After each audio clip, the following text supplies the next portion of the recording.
All right, music fans, welcome back. Harmless Dave here, talking real music in real time for real people just like you and just like me.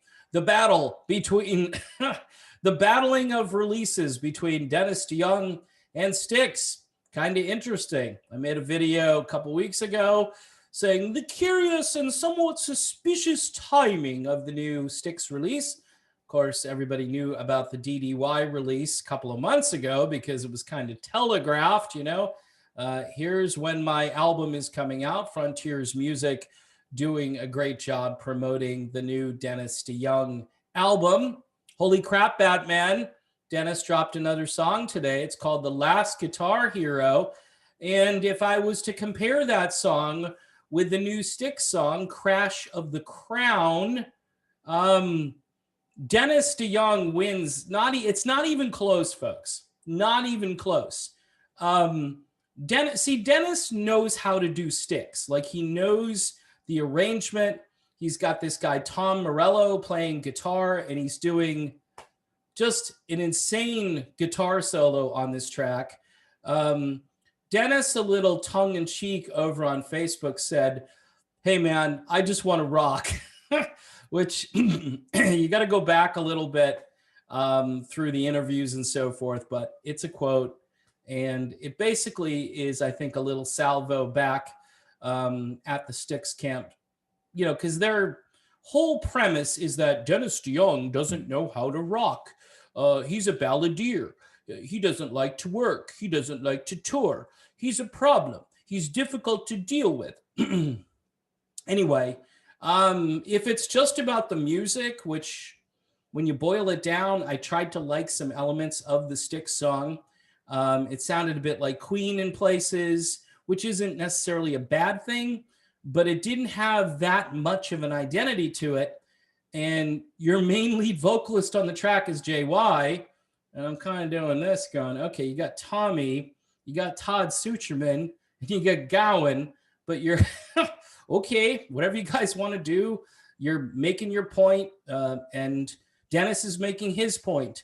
Dennis, in his song, by the way, is addressing a very current and interesting topic, and that is the last guitar hero, the guy who's still playing his beat-up Strat, whereas these pretty pop stars are out there playing with their computers and creating music, and Dennis is basically, saying goodbye to the last guitar hero, which I think there's a lot of truth to it. See, Dennis DeYoung writes interesting lyrics. He's an observer, okay? He's like me, but he's better. He's way better than me. He makes prescient observations about the state of the world, the state of the music industry, sometimes the state of his former franchise, being that he was the leader of Styx, and he's kind of playing with these guys a little bit, quite honestly, because his first single, Isle of Misanthrope, was like Equinox. It was Crystal Ball. It was that whole era of Styx, and it was done so well that people were just like, huh? He can still do that?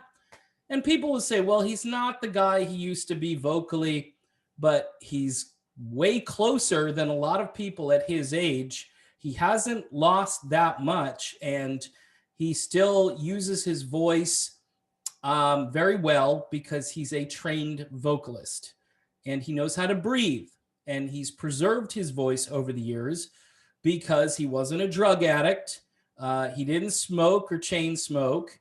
I think he took care of himself pretty well, and even at his age, he's still able to deliver the goods. But what really sets Dennis apart from his former, I hate to say former, but from his former bandmates, is his ability to write songs and have those songs be interesting and have those songs be melodic.